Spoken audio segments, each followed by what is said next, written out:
Assalamu alaikum do'stlar. Egadan Mazda Matiz geldi. Oppoq Svet 2010 yılda ishlab chiqarilgan. Hammallari cho'tka ekan. Doğru egadan kelib turibdi. Teylarini ko'rsataman. Ko'ring uni. Top-toza narsa. Metallari hamma narsasi toza qo'yilgan, suroqlari ko'p. Bahası 32 milyon so'm. Mashina lekin dim garantiyali. Yurgan probeklari 125 ming yurib turibdi. Gideta bank 1,25 milyon so'm plan beradi bunga, 27 milyon so'm atrofi.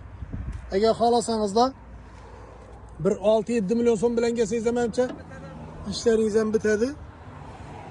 Qiziqsangizlar kelaverasizlar, qo'shu taftoda turadi. Faqat zanglari ishlangan. Mashina garantiyali, ko'rib turganlaringiz 4 yumshoq balonlari tayyor. Bularni qarang, mazza bo'lib tutdina. Esa xudo xolasa kelaverasizlar, Matizni garantiyali ishonchlilardan kelib turibdi bugun. 32 milyon so'm. Qiziqsangizlar kelinglar, qo'shib avtoda turadi.